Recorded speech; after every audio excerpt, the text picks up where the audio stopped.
Musical Talk, the UK's independent musical theatre podcast.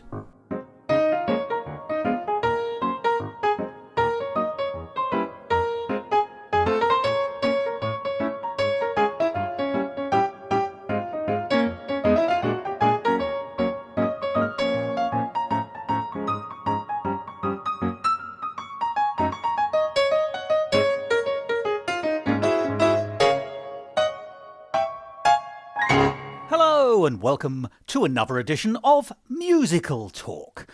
I'm Thos Ribbits, and as so often before, I've been wondering what would happen if there was just a small typographical error in the advertising of a musical.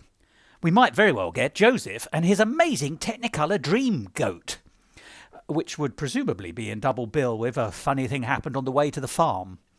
Well, be that as it may, the Edinburgh Festival Fringe, he said, segueing into the main topic of today's conversation, is only now a memory. The Edinburgh Festival Fringe for 2023 finished on the August bank holiday, but that's only a few weeks ago, and so it's still less than a month since the Fringe was actively happening, and so it's still appropriate for us here on Musical Talk to be doing roundups and wider discussions on the things that you could have seen there, because we should never forget the world's largest arts festival has an enormous number of musicals, old and new, for us to enjoy. And if you weren't able to get to the Edinburgh Festival Fringe this year, then you'll, I hope, be delighted to know that at least 3 regular presenters of Musical Talk did.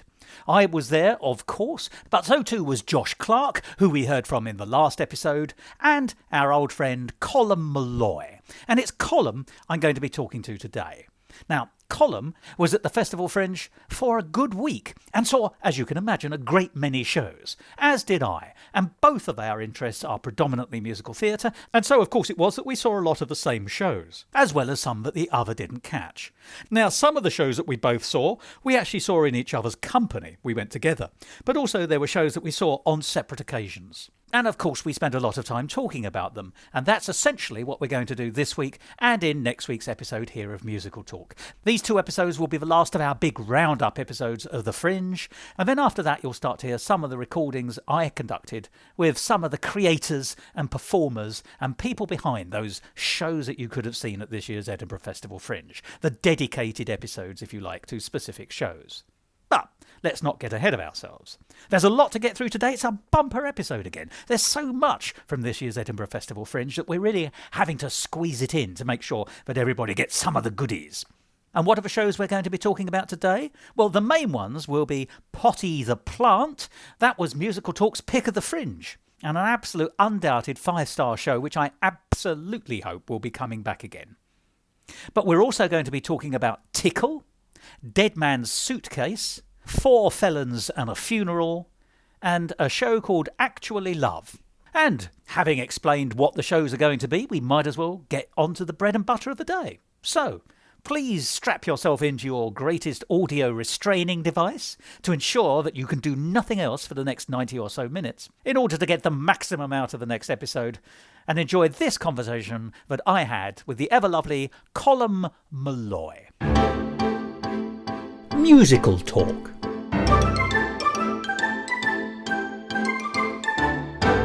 Well, Colm. Well, Thos. Yes, what have you got to say about it? It being the Edinburgh Festival Fringe on this occasion. I had a great time. How about you? I did too. Well, that's the end of this episode. Lovely talking to you. Is not how we're going to start today's episode. We are actually going to give you a little bit more discussion, but essentially, Colm and I, we're going to be talking about the shows that we saw at the Edinburgh Festival Fringe this year, some of which we saw together, some of which we did not, but we both saw at separate times, and some shows which I saw which Colm didn't and Colm saw that I didn't. So it's actually going to be quite a sort of a gallop, I think, through quite a range of shows. Mm-hmm. Now, as always here on Musical Talk, we're going to talk about the shows that we liked, or shows that actually maybe didn't quite work but had a really interesting idea or something about it that we connected with. So I think that every show that we're going to be talking about today will have something positive that we have to say about it. But there is always occasions to discuss why things might have been better or things like that. So Colm, genuinely, before we start looking at the shows specifically, what was your sense of the Fringe for you this year? Because this is your first time back since the dark COVID years. It is. It didn't feel like a lot had changed. It did feel like I was returning to an environment that I was familiar with. And I packed in more shows than I normally do, which was great for my cultural brain, but I was kind of exhausted by the end of it, as I'm sure you were too. Oh, I roll on the floor moaning for several days once I've come back from Edinburgh. Not because of the quality of the shows, I should say, but because I'm exhausted. Yes, it is terribly tiring. On the other hand, it's good tiring, because you feel that you've done it properly. Absolutely. Yeah. But let's just talk a couple of the big things. So you said it felt more or less the same. Did you feel it was bigger or small? When was the last time you went? 2018? 19. So the last one before the 2 years that didn't happen in quite the same way, or didn't happen at all. Did it feel bigger or smaller? I was there on the first week, so I could definitely get a sense of that it was getting bigger and more busy as it went along. I'm inclined to say it felt as busy, if not busier. Though I think I'm wrong in that. I think the statistics show that fewer tickets were sold. And there were fewer shows as well. But we are talking marginally. We're not talking that it was half the size. To me, it felt like it was about 80%, 90% of 2019. But what was really interesting to me was it felt the same size as 2022, last year's Fringe. Fine. So it felt 80 or 90% of the maximum size it has been. But that was still a lovely size. So although it felt speech marks smaller, there was no problem with that. Oh, sure. You can't just measure through size, I think. Yeah, there doesn't need to be this implicit growth from year to year for the Fringe to be any good. And did you spot any other sort of trends? There's a couple of things I think I spotted now. There, of course, is anecdotally. So, it's not necessarily anything other than a wet finger in the wind. But did you spot anything? Well, the big difference now is that really there are no paper tickets. Oh, yes, it's all QR codes. So that culturally is slightly different, though I suspect it's something that we're all quite familiar with, given it's prevalent everywhere else. Should just say that paper tickets are available for those people who don't have mobile phones or other methods, so it's not exclusive. But yes, the move has been to let's do this electronically. That's a big difference, and it makes me wonder what is going to happen for flyering in the next few years. That's obviously a big drain on paper and things like that, and I don't really have an opinion on whether it should stay or should go, but it was something I was more aware of this time round. I mean, you make a very good point on that. There's a couple of things going on there, I think, in different ways. Over the years, the way advertising has taken place in Edinburgh has been tightened, because there was obviously quite a lot of fly posting. People just putting posters up everywhere. Certainly when I first got there, that's how that used to work in sort of 2007. Then what happened was licensed places came, and there used to be columns, if you pardon the expression, in the Royal Mile. And what people did is they in the morning, and quite early in the morning, they'd staple their poster to it, by which, half an hour later, another poster had been stapled over it. It was sort of a lovely thing traditionally, although it was utterly useless for advertising. You'd see people standing on people's shoulders so they could put the poster really high up, so that it couldn't be easily overstapled so that later nobody on. Could see it. But nobody could see it, yes. So they've gone. Interesting, okay. And now advertising on walls is what I would call paid advertising kind of posters. You don't see the small shows advertised so much, because that's an expense. So there is a danger that this is playing into the hands of the comics, the people who make the big money at Edinburgh, rather than those of us who love musicals and drama and things like that. But actually, I also think, and I spotted this last year, there's been a real move away from the Mile as a focal point. Did you get a sense of that? Well, I didn't actually spend much time on the Mile this time round. Already, it might be different if I was there as a performer, but in myself, I can sense more of a curiosity towards the other parts of Edinburgh than just the Mile. What I noticed was, and I noticed this last year, and I felt it again this year, that there's a kind of rival to the Mile in terms of flyering and showing your wares in performance, and that's down by Teviot Square and the Gilded Balloon Teviot. Yep. That walk down to George Square. So basically the walk from Pleasance Dome down to George Square. And it's been amplified, I think, by in the Royal Mile, where there used to be performance spaces. There were little portable platforms where actors could book a 10-minute slot or a half-hour slot or something, 20 minutes actually I think it was, and you could do a little bit of your show, a song or a bit of performance or whatever it was, to try and attract crowds. And it was actually advertised at 2 o'clock it will be show X, at 2:20 it will be show Y, etc. They've gone. And now the Royal Mail is almost entirely what I would call street performers. And of course they have a right to be there, and they've always been there, but actually it's now almost entirely focusing on, the people on the enormous high unicycles, or the jugglers and the people doing that kind of show, which is fine. That's an important part of Edinburgh, but there's no balance with anything else. What I would call the theatre-based shows are not now really represented on the Mile. And as a result, whilst there are still hundreds of flyers on the Mile and flyerers, it's much less because it's diffuse. It seems to be geographical, I noticed, actually. If your venue is in the New Town or in the Royal Mile or off it, you're more likely to do your advertising on the Royal Mile. But if you're now at the other focal point, which is everything from the Pleasance to Teviot Square, Bristow Square, that kind of area, then you go to that area to do your advertising, which makes sense. It does. Yeah. It segregates a little bit. I mean, yes, there is a danger of that. I think it's a bit like alchemy in terms of how you get punters on seats. There is no right or wrong way, but if anyone knew, they'd have a sold out show. Yeah, absolutely. They'd have a sold out book. Yeah. And then finally, the other thing I noticed, and this is just anecdotal, but I think it tells us something. I noticed, as far as I could, that it seemed to me that there were a higher preponderance of American and Scottish accents amongst audiences. So I think that signifies two slightly different things. More Americans than we've had for a while, so people are happier to travel back to Europe and to Scotland for the Fringe, but also the greater number of Scottish voices in the audiences. This is entirely anecdotal, so please don't draw too much from this. But I wonder if that's because they've always been there, but actually they've been less, this time around they were less obscured because there were slightly fewer people with other accents. I suppose what I'm saying is, are local people in Scotland going more, or is it the absence of others? And is the cost of living crisis playing into that? Actually I think that's the real reason that it's slightly smaller this year. That I noticed fewer groups were going up that I would have expected to be there, or they weren't going up for the full 3 weeks, they were doing 1 week or 2 weeks. And presumably the same with punters. People who would normally go to Edinburgh or think about going to Edinburgh would just say, well, it's too expensive now, this year at least. Anyway, that's general flavours. Let's get on to the nitty-gritty. Yes, please. And we're going to go on a show that we both liked, but we didn't see together. This is Potty the Plant. Now, I'm going to talk briefly about, you saw it before I did, and then I remember you saying to me, you're going to like Potty the Plant. You clocked it immediately as the kind of show that I would like. And then ultimately, I judged it to be our pick of the Fringe for Edinburgh this year. Tell us a bit about Potty the Plant from your vantage point.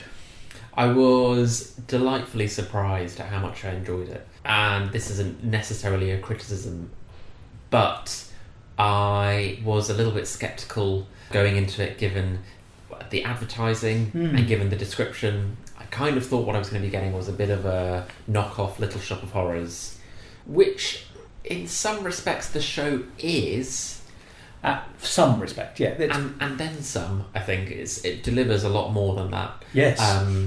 Is it a university group? I can tell you it was created as a university project, as a film. It was an 11-minute short film. Yes. And then it's been adapted by the people behind that film into this full musical. So yes, in a way, it starts off as a university project. I don't think they're currently a university group. Fine. But from the minute it started and I realised, okay, this is on one level a bit of a satirical take on musicals, but at the same time a very well done comedy musical. I was agog. I loved it. I thought it was brilliant from start to finish.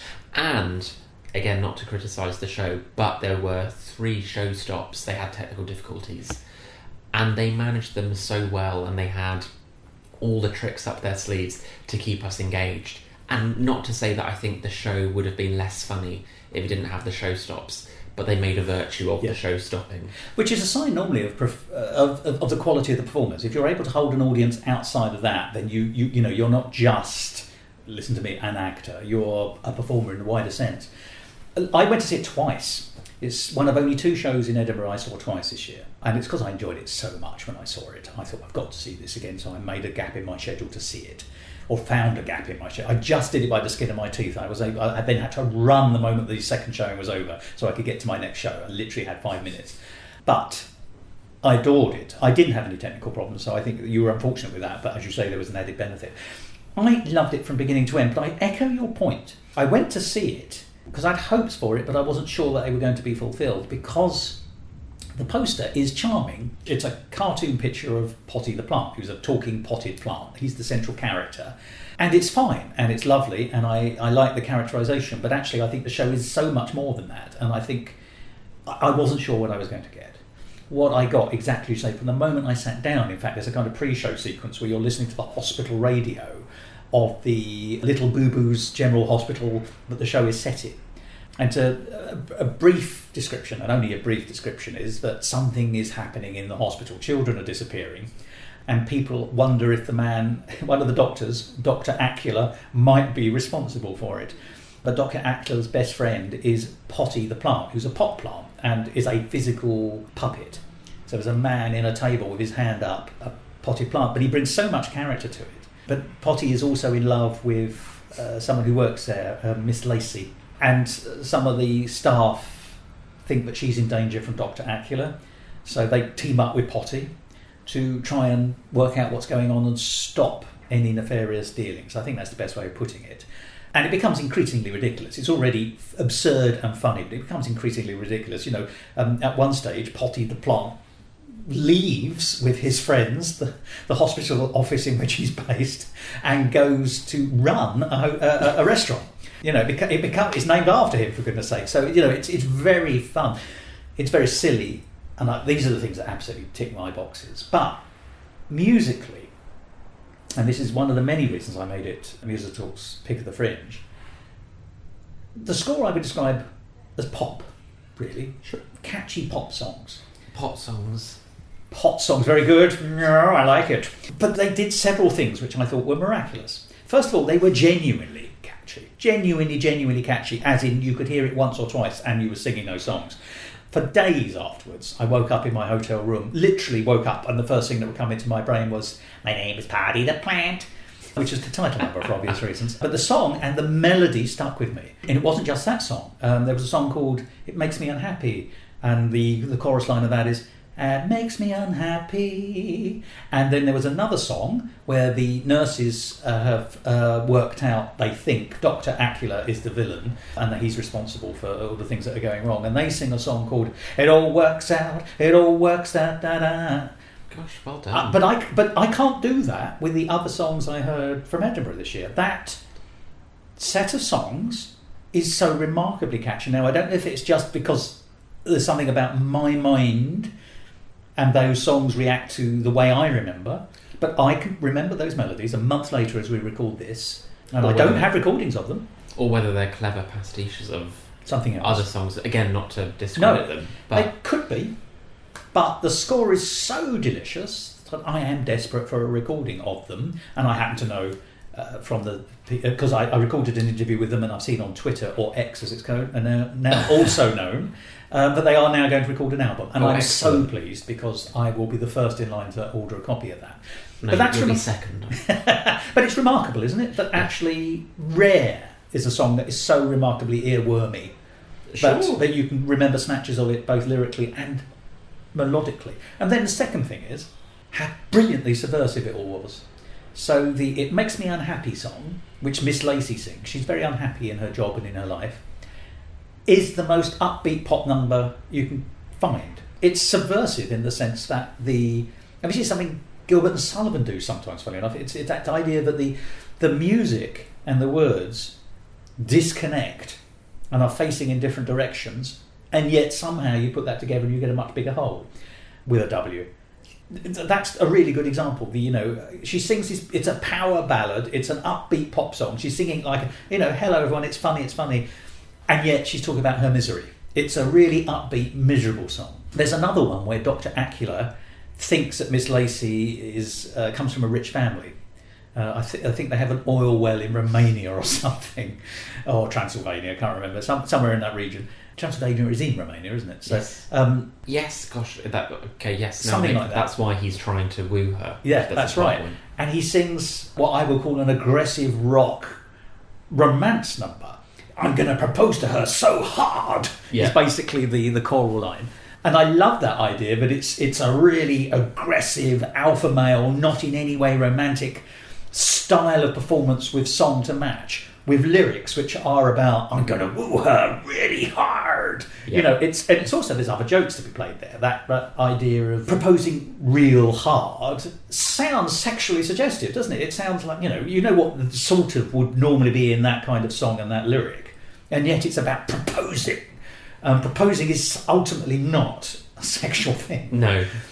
Beautiful. I say not every song, but so many of the songs have this subversion where content of lyrics and style are deliberately facing away from each other and yet work, whilst at the same time being truly melodically memorable. I find that a really tricky thing to do, and I think the writers are to be utterly commended that they've done something which works so profoundly well. And this is the real reason, at one level you can say, why did Musical Talk make Potty the Plant pick of the Fringe? And it can be written off as simply, I'm watching a very silly show with a funny puppet where silly things happen, non-realistic things happen. It's a romp, and you can take it as a romp. But there's so much more going on. It's got layers and layers and layers and layers, and thought and cleverness and craft. And as I say, I keep coming back to the word subversion because it's a modern topsy-turvy story, and I'm back to Gilbert and Sullivan again. I keep saying it, I know. Further thoughts?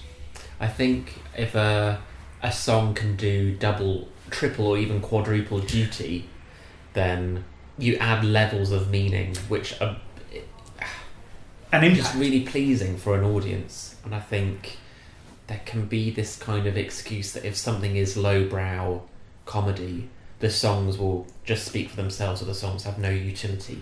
But you can still create a song is using more than one force in that it's got music and lyrics. So why shouldn't the meaning be more than one as well? Well, I'm reminded of something the late Kit Hesketh Harvey once said in an interview, and he was talking about translating Offenbach in this case. It was La Belle Hélène, he was turning into Troy Boy, which was a great show, but he was talking about not just translating the French into English. He said you've got the music, you've got the words, but he said if you can then get a joke into that, because Offenbach is funny, if you can get a joke to land within the structure of the lyrics and the music and get that point across, the joke is amplified beyond it just being a joke. Somehow the music and the lyrics and the punchline feed in this kind of virtuous circle exponentially until they explode with much greater impact. Well, it's craft as well. It's like a magic trick. Yeah. A magic trick executed poorly but still achieved is not going to be as pleasing as a magic trick that has got a bit of flair to it.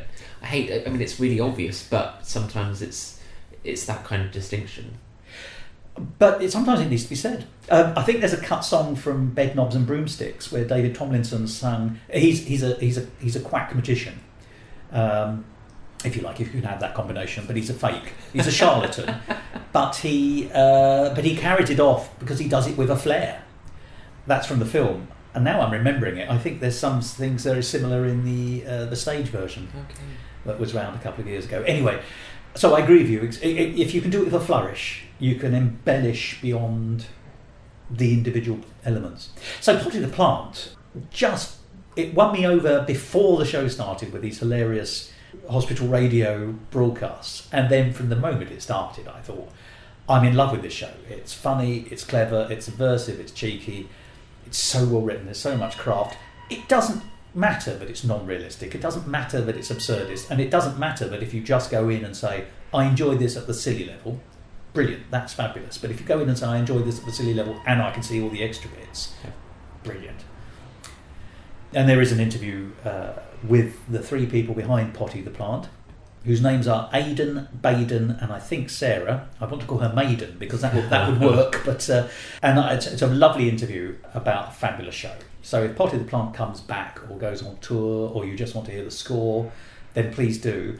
The 11-minute film from which it's based is still available on YouTube. That's called Potty the Plant, and that's a musical, but the songs only last about 45 seconds. Some of those songs are the songs which are then grown up into the songs from the score. So they'll give you a flavour of it, but they're only bite-size. And I think the songs from the score of the show are better. And of course the condensed 11-minute version is really 11 minutes. It can't do what the show does. So don't think, well, this is very simplistic A to B to C, but it has to be an 11-minute musical. But it's interesting if you want to get a flavour of it. And you can also see Potty the Plant in action as a puppet. Excellent. It's like Avenue Q in a way. It's Yes. twisting expectation, I think. That's a much better connection than Little Shop of Horrors. You're right, it's taking Little Shop of Horrors at one level as a concept and then Avenue Q-ifying it. Yes. That's quite interesting. I'm still, in my head, umming and ahhing as to whether the branding and the marketing, the advertising needs to suggest the avenue that you're taking, the Avenue Q that you're taking down, or whether the delight comes from not knowing what to expect. I'm still unsure, because I think a lot of people, if they came to see it, would love it. Oh, indeed. And I'm entirely with you on this. I went up to Edinburgh with a friend of mine. He only stays for a few days. And he had decided that he didn't want to see Potty the Plant based on the blurb and the advertising. He just thought it didn't look enough for him. And my argument is that it's a great regret, because I told him how good it was. So there is something that organisation could do, I think, to enhance their advertising. That's not to say that the image, because there's you can buy merchandise, you can buy badges and things like that. Well, I think that's great. Yeah, that aspect of it, I'm very much behind. This kind of almost creating a cult of potty. Yeah, but again, there's a sentence. But there's no invitation into that pre-show. There is obviously when you're in the auditorium pre-show, but I mean, from seeing it in the brochure, there's none of that sense of zaniness. That's the thing. Put the show down, but there isn't that. The advertising doesn't do it enough justice. I agree with you. And zany is a really lovely word. Yes, you're right. They just need to find a twist on their advertising to let people know there's more to it than You don't need to give it away. Yeah, without giving it away, quite. But there's more to it.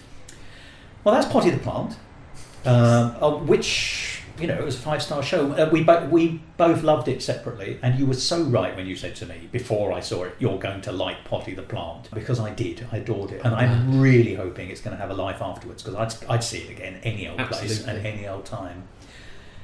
Now, we were talking about the songs in that show. Yes. In that push me pull you thing, whereby they're pushing in different directions and yet somehow coming up with a greater whole. There is a different show that we did see together, which we both entered with a slight, is this going to be all right, not sure, which then completely won us over again. And in this case, not so much in the songs, but actually in the narrative structure, did the push me pull you thing again. There was a dichotomy of almost two different styles of musical taking place at the same time, which managed, and I don't know how the alchemy worked here, to come up with something, and that's Tickle. Would you like briefly to explain Tickle? Yes. Just in terms of narrative, and then your response to it. Well, please do fill in the gaps if I create any. The basic premise, from what I remember, are two guys kind of down on their luck, living in the town they grew up in. It was kind of falling on hard times. It's a bit of backwater now. Yeah. It seems to be heading in the direction of one of them is going to leave for London or somewhere like that. It's a no-hope situation where they are. Yeah, and it's going to pull their friendship apart in a way. And for the first 20 minutes, you think that's kind of what it's going to be about. It feels a bit gritty, feels a bit serious, feels a bit earnest. And then it takes... It's pseudo-realistic, isn't it? Sure. And then it takes a twist. I can't actually remember if there are any songs up before that point. There's an opening number called Crappy Town. There is. And it plays very much into what you're saying. It really contextualises what a miserable dump they're in, basically. Then it takes a twist, and they're both scouted to take part in what's branded as almost a high art tickle experience, in which they are filmed tickling one another. Yeah. In this very, very rule heavy and boundary set sport. Yes. It is. You're exactly right. It's portrayed as a sport or a game with rules, in which people pay to watch these two guys tickle each other. We should say, by the way, in their shorts. In their shorts, yes. No other clothes. Yeah. Completely brushing the sexual undertones under the carpet, but making it very obvious for the audience. Yeah, but there is a voyeuristic aspect of this, and it's not really a sport at all. So when that moment arrives, again, there's a rug pull not only on the audience but also on the characters instead. I like how that happens simultaneously. Yeah. And then you're led kind of almost down this fantasy world of these two guys being, I'm going to say the word, groomed to take part in this. And they don't clock it at all. Sure. To take part in this contact sport, for want of a better phrase, under the tutelage of Tina Tickle, who is this pantomime dame, really. Absolutely a pantomime dame, except dressed as a businesswoman. Yes. So not dressed as a pantomime dame, but performed as a pantomime dame, and almost entirely certain that I once interviewed the actor who plays Tina Tickle a few years ago when he was part of a double act of two pantomime dames in a show called Uglies Do Edinburgh. And it was the further adventures of the Ugly Sisters. Now they've broken out of the Cinderella story. Yeah. It was lovely. It was so much fun. So it's that world where drag meets panto, very much in the British tradition, not in the RuPaul American tradition, which you and I have discussed on occasions before. But you're right, but Tina Tickle is not a realistic character. So she's the first big non-realistic character in an otherwise pseudo-realistic setting. Yes. And then I think her arrival in the plot, as I say, about a third of the way in, halfway in, then changes the dynamic of the plot into an ever more ridiculous, absurdist, camp piece, and yet it coheres. Sorry, I've sort of taken over describing the story, but we're both pursuing these strands. Well, I think it starts with her. She has a recruiter. She does. Who's quite a hard-edged woman. It's not her daughter, is it? Have I made that up? No, I think she gets sacked in the end. So I don't think. Well, yeah. What do you think? It's not the Borgias. And I think that's the starting of something kind of, okay, why have you come to this? Why have you come to Crappy Town to recruit these two guys? Is already absurd to one degree, but then you meet Tina Tickle and it takes another turn as well. And the songs then kind of have a burlesque cabaret feel to them. They become sillier, yes. Yeah. I mean, there's a song at the end, isn't there, called "What Would Julie Andrews Do?" There is. You know, and that when you're starting your show with Crappy Town, and you're ending your show with "What Would Julie Andrews Do?" You can see the journey of the narrative. Yes, if not the characters. But to wrap the narrative up, I guess the two guys feel that they are being exploited. Well, the way I remember it is that there's an extra dynamic in the realistic part of the plot, which is one of the two lads is gay. So one's straight, one's gay, but they are best mates. It's non-sexual, they are just best mates. But it's true that the gay one's got a little bit of a crush on his friend.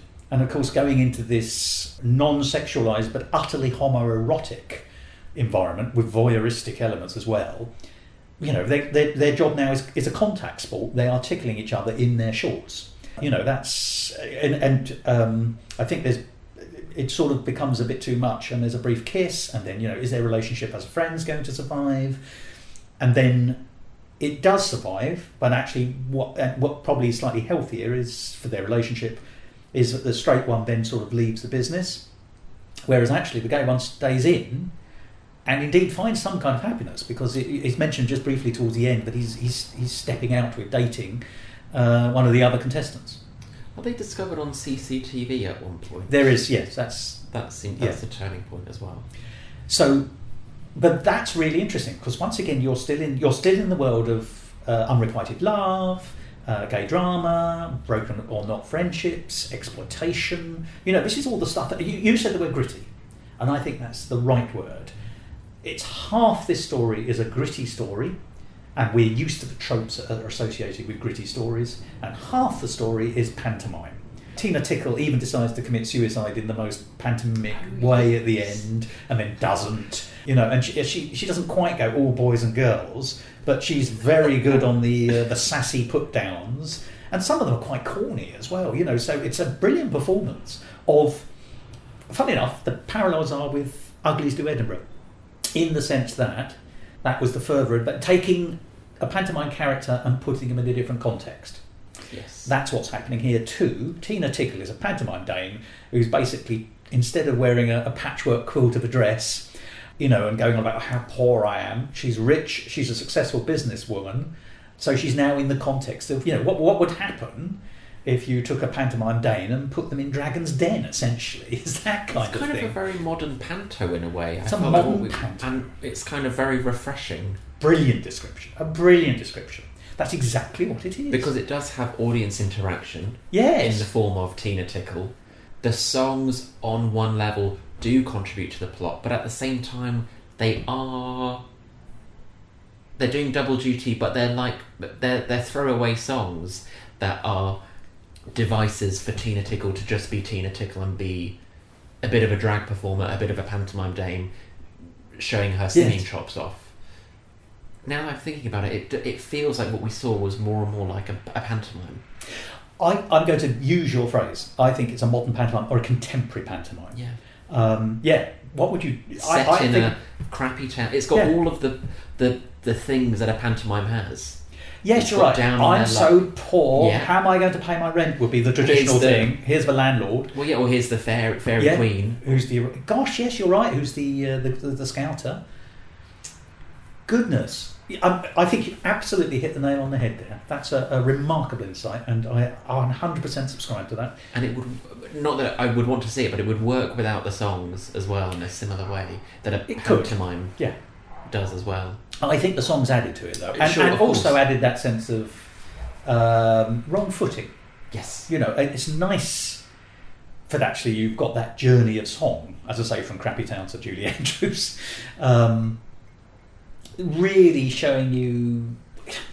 It's the push me pull you. I love it. I really, if you could harness different dynamics successfully, because it could have fallen apart very quickly. I know that we went in. And for the first 5 or 10 minutes, as you do with every show, you're trying to suss out whether this show is going to be good, bad, or indifferent. And you can normally tell in 5 or 10 minutes what direction of travel the show is going to go in and whether you're going to have a good, bad, or indifferent time. And we've all sat in shows in the first 10 minutes and you think, oh, Lord, this is a load of old pants. I'm not going to enjoy this, but I can't escape because I'm too far from the door. I've got to endure 50 minutes of this. This show, because of its interesting subversion again of dynamic and narrative style, I was unsure after the first 5 minutes, which I'm by 5 minutes in I know normally how I'm going to respond, and I didn't know. But after about 15 minutes I had got the rhythm of the piece completely and fell in love with it. So it was a delightful surprise, but it did have that, and I'm not going to say because it was wobbly at the beginning. It absolutely wasn't wobbly at the beginning. It set off on its journey. It's just there are some unusual handbrake turns which you think, well, this is curious and where are we going now, and then suddenly as a whole it cohered in a way that really none of the parts, if you put them on if you wrote down the styles of this show on a piece of paper and looked at them, you say there's no way that's going to work, and yet it did. So that's Tickle. Yes, once again we both liked, very much so. So we shan't slap, but we shall tickle. We shall. But there is an element in that show which is about escaping your humdrum environment, and we saw that again thematically in another show whereby the central character is fed up with their life and decides to basically abscond from their current existence, fake their own death, and then we see the consequences. And that was Dead Man's Suitcase, another show that we saw together. Once again, what did you make of that? I found this show charming. It was on some level, it straddled the boundary between earnest and insincere. Yes. There were moments where the ways in which the characters responded felt so psychologically wrong as to be very funny. And I think it prevented it from being a purely earnest show, and actually one that was quite fun and enjoyable, really. I agree with that entirely. So the central conceit is there's a central character called John who is utterly bored in his life. He is an obituary writer, and he is jaded. He's only in his 30s as a character, because we see his wife and children, wife and child, who's a newborn babe really, so they're late 20s, early 30s, I'd argue, who's utterly bored, utterly cynical, spends his life writing the obituaries of the great and the good. And the contrast of that with his own life, and he's fully aware of it, because he's an intelligent man, and he's constantly overlooked for promotion. So people come into the office and then move on, and he feels that life has left him behind in a strange way. He's also locked, slightly more tragically, in what has become a loveless marriage. It's very clear that he and his wife are not necessarily compatible, because she's at home looking after the newborn baby, but she wants to be a business person. She's reading textbooks on investment banking and things like that, whereas he wants to be a writer, and he's got himself caught in the day-to-day job. So he's the business. He's the one who makes the money in the family, but he's not making much money as a sort of an overlooked obituary writer. Whereas ironically, and he wants time to write, whereas she is stuck at home looking after the baby when she could have the business. And you think, well, actually, the sadness here is that if he looked after the child, he might have more time to write. Whereas if she then went off to business, she could support the family in the bed. So there's a lovely little thing there. But ultimately, he makes a new friend. His fellow obituary writer is I'm sorry, I have to say, is a bit of a bitch. But she gets the promotion over him, which is, if you like, one of the last straws. He then he's on the tube the next day and bumps into somebody, has an altercation with someone who then turns out to be his new work colleague. Beautifully played by the actors, by the way. The new work colleague is a very bigger-than-life, camp, flamboyant character who's slumming it a bit, He's working in the obituary office, but he's got access to a yacht. And then the yacht plays a part. They sort of become friends, actually, in a strange way, or at least there's a connection between John and the chap who owns the yacht. And then John decides to hatch his plan where he's going to fake his own death. That occurs halfway through, so we get this. This is the absurdist plot to a degree. He fakes his own death, but he leaves an obituary for himself. It's man dies, and that's obviously meant cynically. Nothing. He's got nothing to show for his life, and yet it is also just those two words of the undoing. Because a man who's killed in an accident in a yacht, which is the thing he sets up, doesn't leave an obituary. Doesn't know it's going to happen. So this sort of then starts listing the suspicion. And whilst John is sort of on the lam, if you like, he spends what little money he's got having a marvellous time in parties. But in real life, the friend who's got the yacht is under suspicion from the police. This doesn't look normal. The wife is grieving. The child is fatherless. There's real life consequences. And then ultimately, John's money runs out and he has to sort of come back with his tail between his legs. And then it sort of ends with this tragic, it's not a confrontation, but it's him and his wife, where his wife tells him to his face how she's moved on in her life. So his idea that he might come back isn't necessarily even going to work. He can't even go back to the humdrumness because she's sort of moved on because she was bereaved. So we don't know if he's going to get his family life back. That could be a good thing or a bad thing. But actually that's sort of the finale. He stands there and John has to sort of take it. And so there's these interesting flavours. You've got this absurdist comedy, you've got this cynical comedy, but you've also got, it gets funnier and funnier, and then it crash lands, deliberately, I think, with consequences to your nonsense, It's Brechtian, and... Well, I was going to ask you, did it remind you at all of Allegro? Ooh.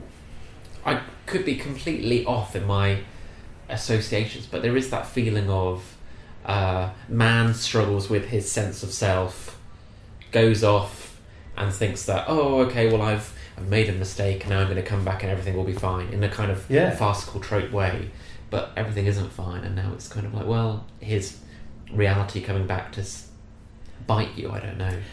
Well, but it does have, I think maybe you're right in that it has more of a Brechtian feel, but Allegro is maybe the most Brechtian of all of the Rodgers and Hammerstein musicals. Yeah. That's a really interesting observation, and one I hadn't clocked at all, but let's explore it a little bit. So he's John in Allegro as well, isn't he? Or is he Joe? Maybe it's Joe. Joe, He's pudgy legs for a little bit as well, isn't he? Right at the beginning, yeah. He goes off to the big city from his sort of more provincial background, and things go wrong ultimately, or get too much for him, and so at the very end at least he goes back, but perhaps to a family situation. He's got a nurse friend who fancies him, and seems to be a possible romantic connection. He's also got a best friend who's coming back with him. So basically that's returning to the hearth, or at least to the town, but having learned the experiences of the big world. It's the goodness me, that this is just a version of the stories. Do you know the fable of the town mouse and the country mouse? Very vaguely. Yeah, it's the same kind of concept, that you actually go to this new environment and it doesn't work out for you, so you go back to where you started, but you've got the experiences from that other thing, and so you're in a better position in the place where you started. That is Joe from Allegro's journey. Is John does learn. Does John learn? John is forced to learn from less of the experience of running away, but more of the experience of having to come back. Because his friend in the office is upset that he's been left under suspicion from the police. His wife is obviously upset.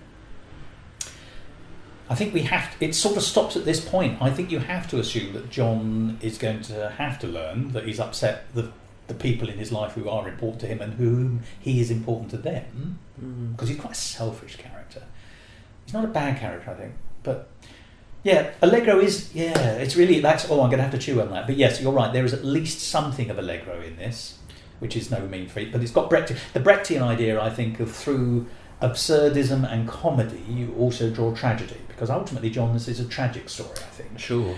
Although possibly redemptive if he allows himself to escape from the stalemate of his own thinking, which actually I think is the problem he's got. Yeah. My question to you is, do you like John, or can you have sympathy with John? Well, that's a good question. You certainly have pity for him in that, I think. At the end, or during the work of it? I think during it. Yeah. You kind of realise, okay, well, he's obviously unhappy with his situation, and this kind of desire to escape or change. These are very legitimate actions in wanting to change your life. He probably doesn't choose the right actions, but he's trying to do something to change his... That is true. It's a dynamic, isn't it? But you're right, he doesn't... Maybe it's something we have to infer at the end of the show. We don't necessarily see him coming back having learned. He's come back hoping that the world will have adjusted to the decision he's made, rather than him adjusting to the world based on the decision he made. Yeah, very good observation. His mental process seems to be, look at the work I've done in order to change my state of play. Yeah. Why hasn't the world done the same for me? Well, because the world doesn't revolve around you, really. So there is a lesson in that, I think, for the audience. Yeah. I'm not entirely sure what it is, but maybe the Brechtian element is that we're not duty bound to feel compassion for the main character. If anything, that would be something that I imagine Brecht would want to avoid, compassion, so that you can have more of an objective view. Yes, and it's interesting, I think, that that has been achieved in a strange way. I do like John as a character, going back to my own question, but I imagine he'd be quite hard work as a friend. There's also a sense... I tell you what I think I like about John. First of all, I think the actor who portrayed him captures something of... You could play this character as an absolute bastard, but he isn't an absolute bastard. I don't think he's a bad man. I think he's selfish, and I think you touched on that, and I touched on that. And he does believe the world needs to revolve around him, which is a form of juvenilia selfishness. It's juvenile. And he's got what I'm going to call a common thing in a number of men, which is a stunted emotional development, actually. But you can also see that he must have once have been fun. That you get a sense that, it's not a loveless marriage, or it wasn't a loveless marriage. It is a marriage that has lost its love. So there was love. He's mourning the fun of his of his youth. So he must have had fun, and presumably by extension been fun. So there's a sense that somehow or other he's raging against the settling of his life, and doesn't know how to rekindle those sparks, and then makes this drastic decision to try and cock a snoot. There's also that, isn't there? There's a kind of two fingers up to the world, as he were, as he sort of fakely departs it. But I do like him. I think underneath there is a very redemptive character. So I have hope that John is redeemed at the end, but I cannot be certain that John is redeemed at the end, and that is a very Brechtian objective. You know, what do you think, give it to us. Audience? Yeah. Now the songs, I don't know if you remember any of them particularly. Not hugely, I must say, but it's not necessarily a bad thing. No, because it was a strong narrative in that sense, but there was a very interesting opening number, which again is sort of Brechtian, thematically, if you remember rightly, where the 4 actors on stage were all dressed in black clothing and were in this kind of sort of primordial state. They're not yet assumed characters, and then the actor who plays John, if you like, is sort of plucked from the group and dressed. He's put into a sweater and a shirt. You know, he suddenly becomes a person in real life. Yeah. And so he's pulled out of a mass of acting possibility to become a character, but the other 3 then play all the other characters. Yeah. That seems quite Brechtian to me, that idea that you are watching the artificiality of the story be created at the beginning. You know, you don't, we sat down, the lights come up, it's not hi honey, I'm John, I'm just home from work. It doesn't start that way. There's this preamble which takes us into the creation of the world that we're going to be watching. It's a concoction. Well, it's like the opening of Pippin in a way, or where here's the acting troupe, and now we're going to assume our characters. I'm sure there's another musical that does that. Yeah, funny thing happened on the way to the Forum, sort of. Sure, yeah. It's that kind of thing. Yeah, we are the actors, and now I'm going to play Pseudolus this evening. Yeah. It's interesting, isn't it? It was a great show. I really enjoyed it, but it also depends on your attitude. There's a very brief moment where John is very negative towards the baby, because he sees the baby as being yet another barrier between him and his wife. So the baby is unfortunately symbolic of the breakdown of his relationship at home. And that's a perfectly tragic but likely thing to happen. These things do happen. Children can come in the way of a relationship. We're all aware of that. So it's not an illegitimate position. It's certainly not in there to be provocative. It's just a really, I thought, effective and evocative sign of the failure of what's going on in his life as he sees it. But as we were leaving, I was listening to people on the stairs, other members of the audience, and there were a couple of women behind us who didn't like the show, and they particularly pinpointed that scene. They did not like what they saw as the negative attitude to the child, and that rather sort of coloured their judgment on the rest of it, I thought. Which is interesting, yeah, and I'm going to get pretentious here, if I haven't already started being pretentious, but I wonder if we had, in their case, a Stanislavski audience instead of a Brechtian audience, because by which I mean I think they were taking an emotional response to what they were being offered on the stage and finding it wanting, whereas we were taking that more Brechtian objective. I don't know these people from Adam, so I'm just guessing. It's very hard to meet a show, I think, and it's very hard to meet. There's something in. You're right. You can almost sometimes judge what a show is going to do in the first 5 minutes, but this isn't to say they weren't well versed in their Brecht or their Stanislavski or whatever. And why should they do? By the way? There's a lot to take in. Yeah. And if you are absent-minded even for 10 seconds, you can sometimes miss a line, and that might be the crucial thing that helps you unlock what the show is really about. And that's neither a weakness on their part or a weakness on the show's part. Maybe they just didn't meet the show in the right way. I don't know. And that, I think, takes us on to our next show.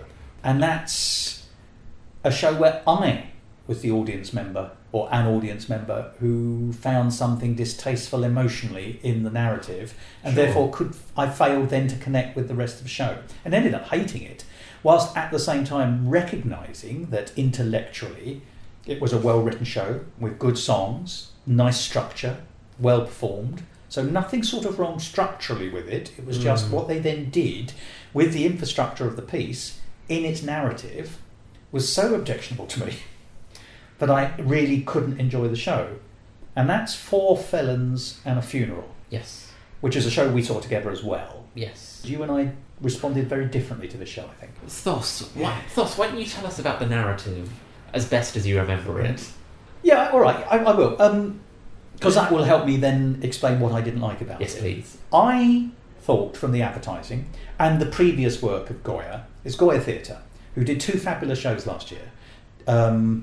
They did a show called Don't Say Macbeth, which was an out-and-out rousing comedy, and another piece which was more serious in tone, but still had comic moments, which was about a number of couples finding a relationships or breaking down relationships as they left the group style of living of university and they made their way in the world where it actually always works against the dynamic of people often leave university and say let's all stay in touch or let's all live together, let's all carry on this way of living, which becomes impossible. Yes. Everyone breaks down into singles or couples.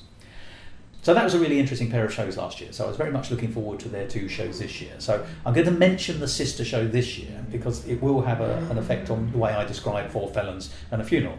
So there was Four Felons and a Funeral, which to me looked like it was going to be the comedy, and there was a show called Actually Love.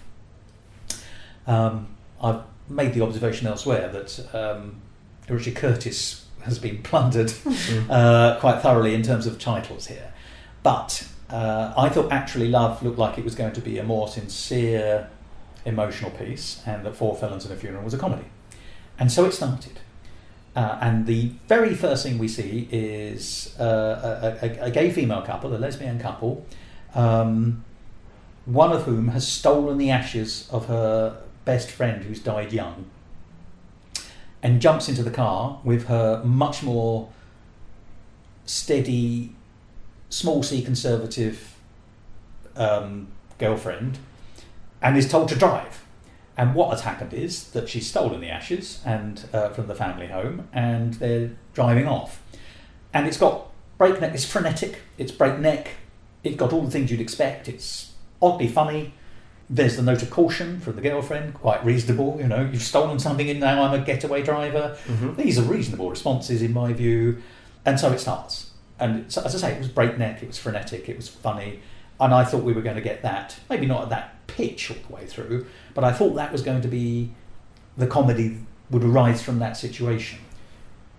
What happens quite quickly is they then pick up the woman who stole the ashes' best friend, who within the plot is a trans person, and then they later pick up the dead friend's sister, who's working in a pub, who turns out to be the ex-girlfriend of the one who'd stolen the ashes. Yeah.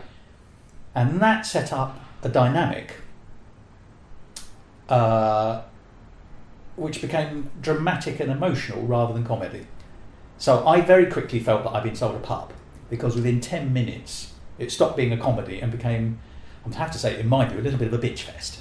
Because actually the dynamic was these 4 characters in various states of like and dislike of each other. It became an hour of kvetching for me. There was a quest plot which I think was supposed to be funny, which was that one of the characters says that the dead friend wanted, if he were to have died, he wanted his ashes to be put in a vat of Guinness in the factory somewhere in Ireland. So they set off from Britain to Ireland to achieve his last wish. So that's, if you like, the quest element. But it's very much the underscore. It just makes the thing move, makes it a road movie, if you like. But it wasn't really about that. It was about the interrelationship between the 4 characters. Fine, I can buy into that. What I really didn't like were 2 things. But if it was a comedy, I might have been able to turn a blind eye to this. But the ashes weren't just stolen, they were stolen from the grieving father, who's the man in the kimono, as he's described, because he doesn't disappear from the plot. We never meet him, but he's the speech mark sense of jeopardy. They constantly cannot stop in their attempts to get to Ireland, even if they want to, because they're now being chased by the man in the kimono, who's this villain, as he's sort of painted. But he's not a villain, he's a grieving father who's had the corporeal remains of his dead child stolen from him, and not even by a family member. He doesn't know that the daughter is involved. He just knows that someone has stolen his son's ashes, and he's quite understandably, in my view, chasing them.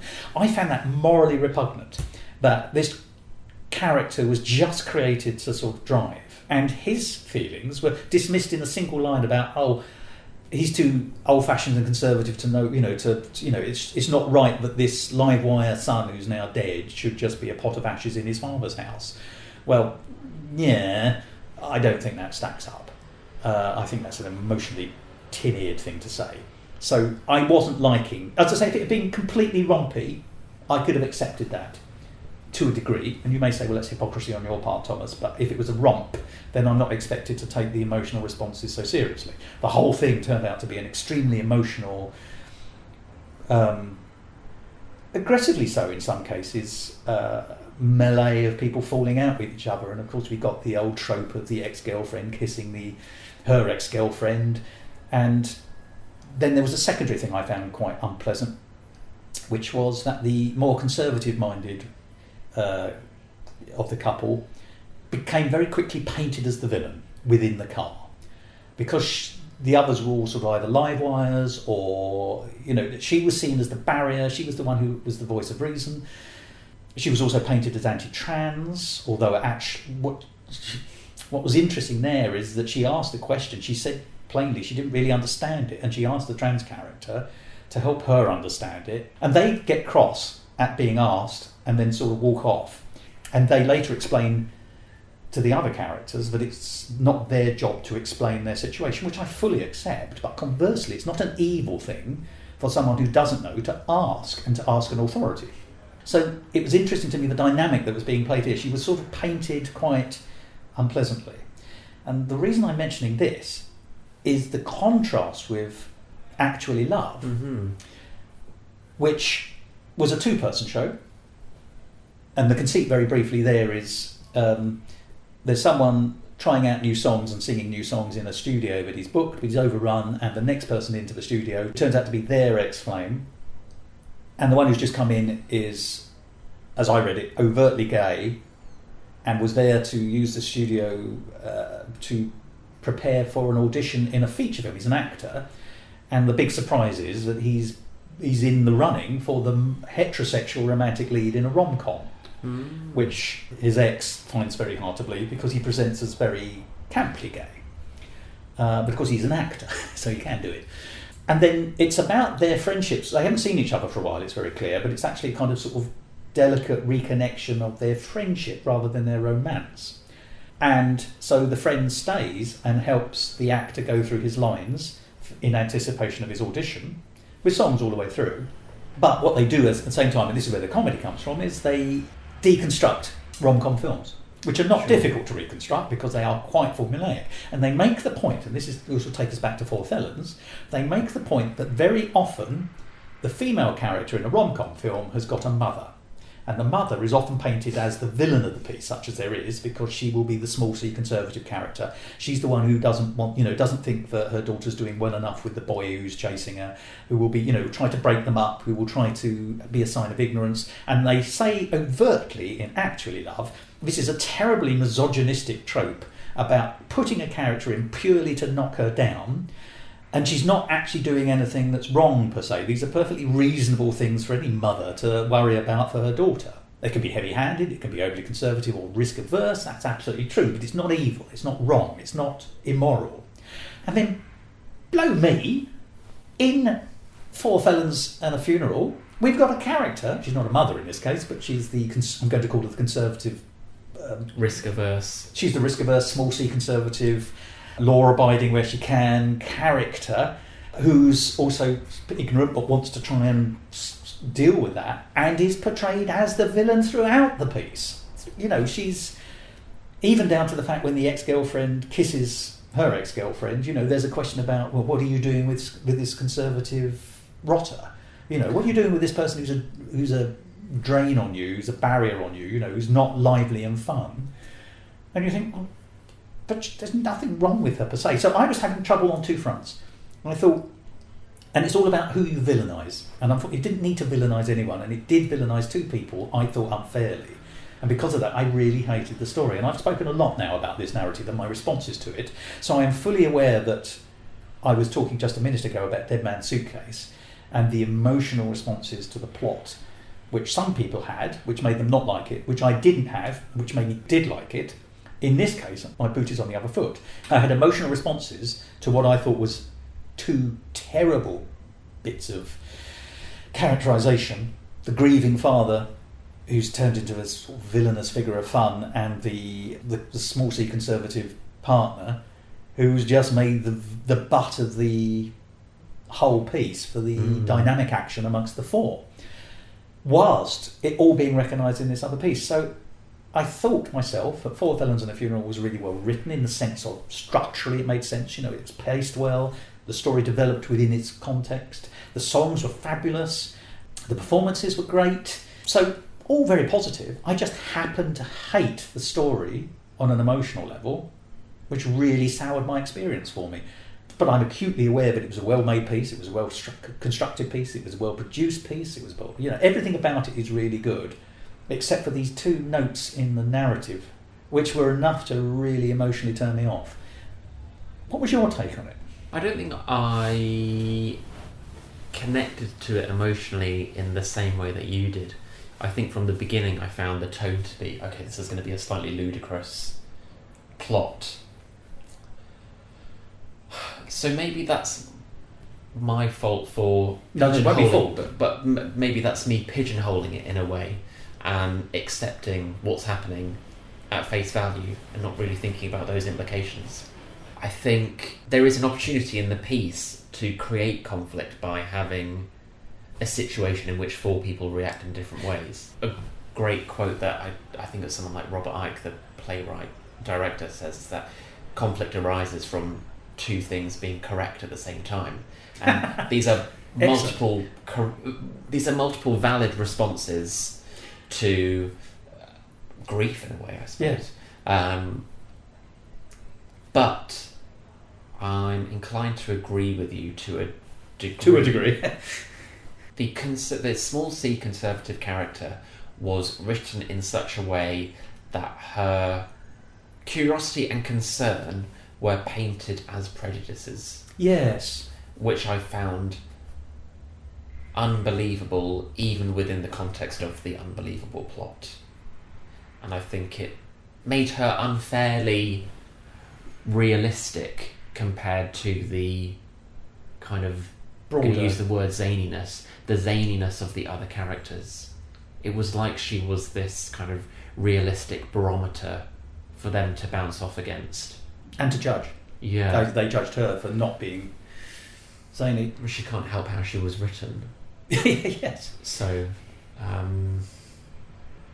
can see that show working. I think they almost made it a bit too earnest in some respects. I think that's correct, utterly. You said ludicrous, and it was lovely and ludicrous at the beginning. I actually think it loses its ludicrousness halfway through. And the moment it loses its ludicrousness, or the absurdity, it then becomes, we're back to pseudo-realistic. This is what we said in Tickle, they managed to make this work. In this, I don't think they did. I think they lost their tonal way. Yeah. And if they were trying to do parallel tones that interlapped, it didn't quite work. I didn't get that. I just thought narratively it started off ludicrous and then actually became pseudo-realistic. And the moment it became pseudo-realistic, you can start emoting, or I could, and my emotional responses were, I don't think I like the way they're treating some people. Yep. But to push you on that point... Oh, please do. Because I mentioned this before we started recording. You've seen musicals even at the Fringe, or you've seen pieces of theatre throughout your life in which people are morally repugnant and treat other characters badly. You mentioned Sweeney Todd. I mentioned Sweeney Todd because I think that's a show that straddles comedy and horror, but there's a level of sincerity in that.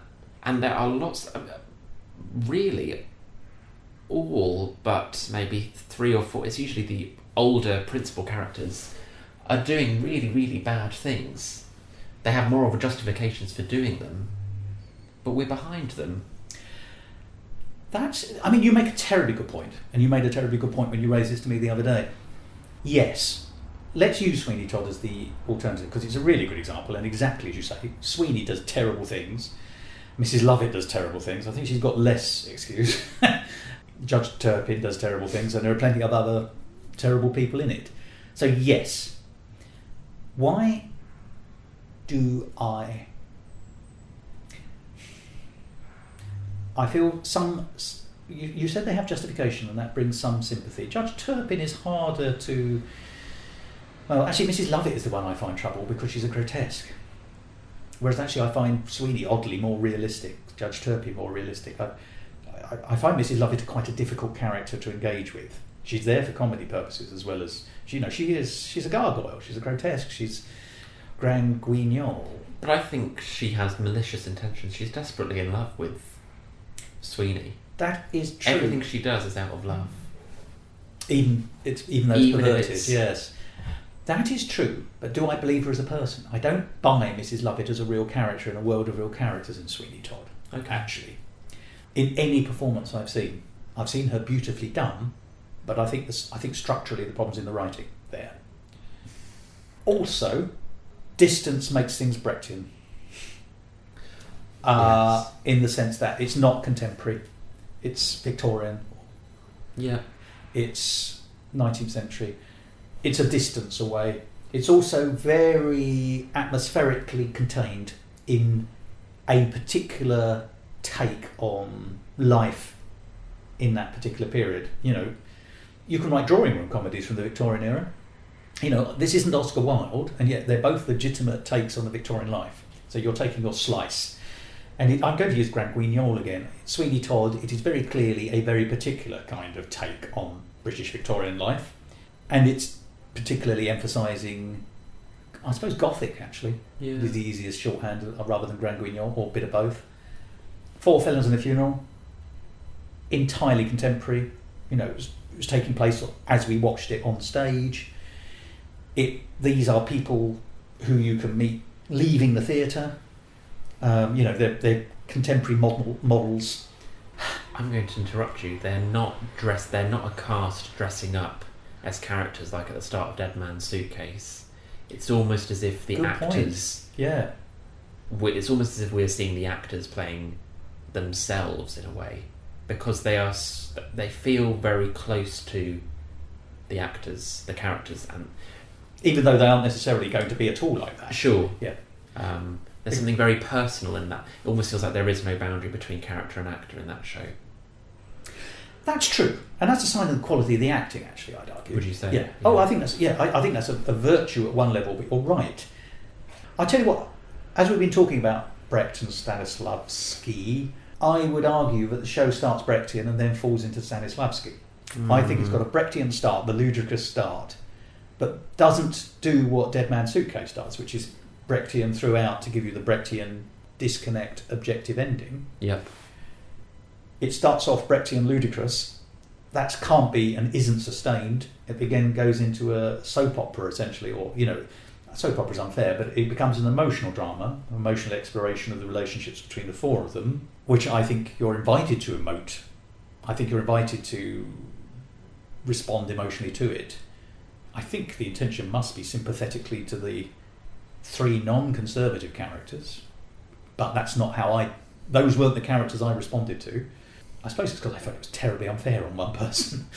For me, I was rooting for the underdog. Isn't that terrible? But that's the way I'm wired, I think. It also has a difficult leap in that really the plot hinges on a character who isn't there. Yes. And they're being chased by a character who isn't there. So you're having to do a lot of hard work as well. That's true. And really, there's a kind of, in my head, a lack of care. I feel a lack of care towards the characters because they are acting on a dead person's wishes. Well, I mean, there's valiant in a way. But also, yes, I know what you're going to say, the plot, it turns out that this character didn't even ever mention that they wanted to be put in a vat of Guinness. Yeah, so they aren't acting on anyone's wishes, but their own. They're ultimately selfish characters. Now I think about it more and more, I'm kind of left a bit unsure how I feel, because the agency is assumed to be on a dead person, and the antagonist is assumed to be somebody we never see. Yeah. It's a bit of a... And because they're so distant. MacGuffin, the whole thing. It is, yeah. God, sorry, I've thrown a spanner into all of that. Well, no, once again, you made a really interesting point, and I think that's the ultimate problem with the story. I think narratively, it can't decide quite what it's doing. As I say, structurally, it goes from A to B to C to D. It works. Sure. Yeah, absolutely. It's the emotional journeys of the characters within the context which has been nicely delineated, which turns out to be what the piece is about, rather than any of the plot. The plot is almost entirely irrelevant, because it's actually about how the four interact. And if that's the case, and that's you're invited, I think, purely to respond to that emotionally. But the problem with emotions is you can't drive people into one way of emoting about things. So I'm sure there will be many people who came out of that delighted, and because they sided with one or two or three of the other characters. And it's entertaining. It is certainly entertaining, yeah. I mean, this is the problem. We've spent a lot of time talking about the plot and where I didn't like it.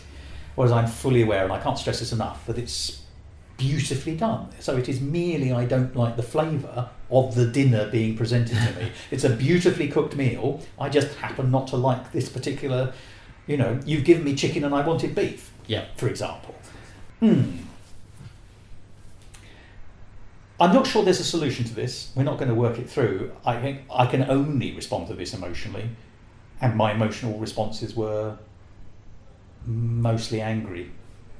But that is a genuine response to a piece of theatre, and in its own right is valid as my position and makes the theatrical piece valid, because who knows, maybe that was the intention. Maybe the intention was to upset the audience, or I don't think it was, by the way, but it could.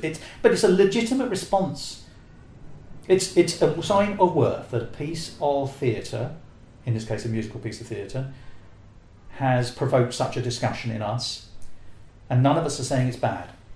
Sure. I'm not saying it's bad at all. I just didn't like what was being served up, and I recognise that. At least it didn't leave you feeling indifferent.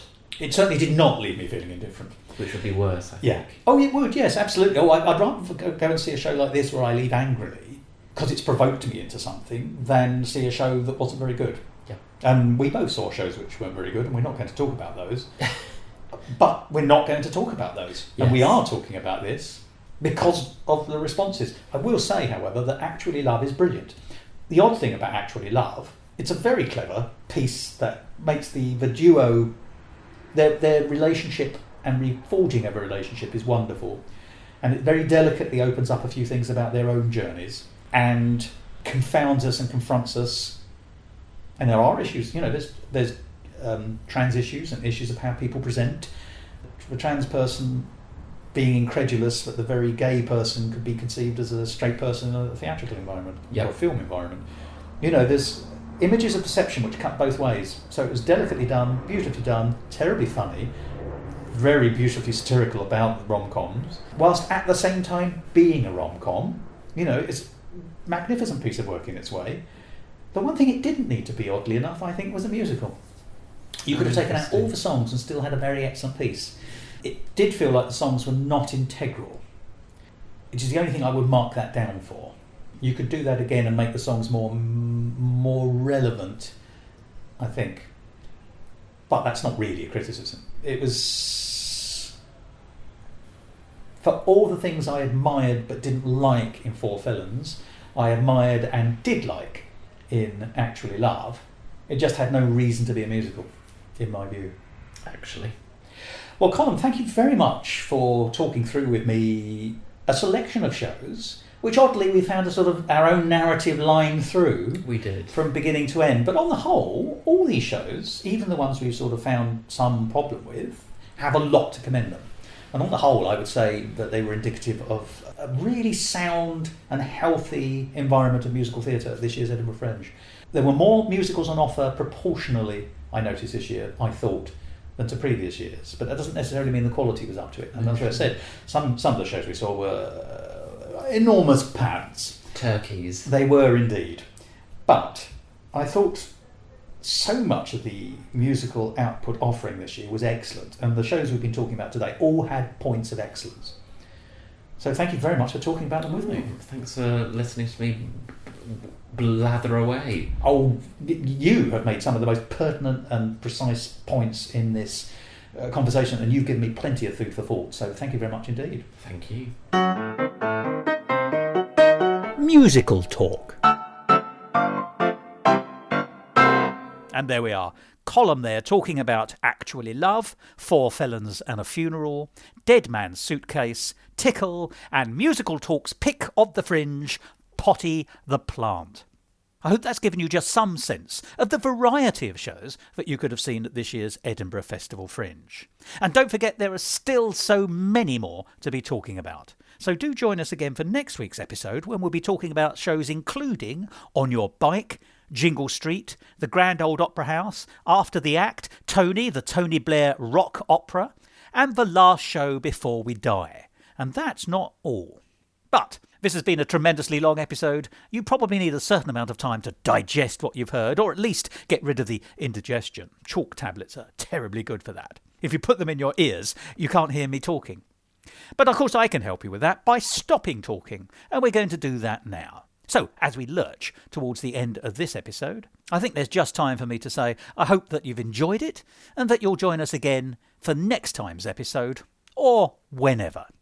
But until then, here's me about to announce that I'm going to say goodbye and then say goodbye. And here's me now doing that. I'm about to say goodbye. Goodbye.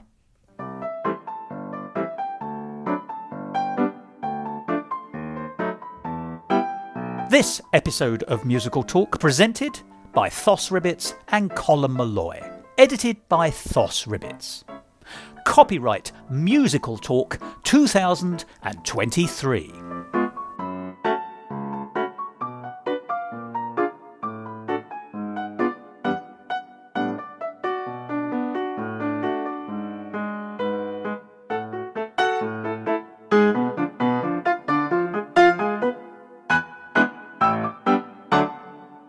To find out more about the world of Musical Talk and listen to past episodes, go along to our website www.musicaltalk.co.uk or subscribe to us on Apple Podcasts and follow us on Facebook, Instagram and Twitter.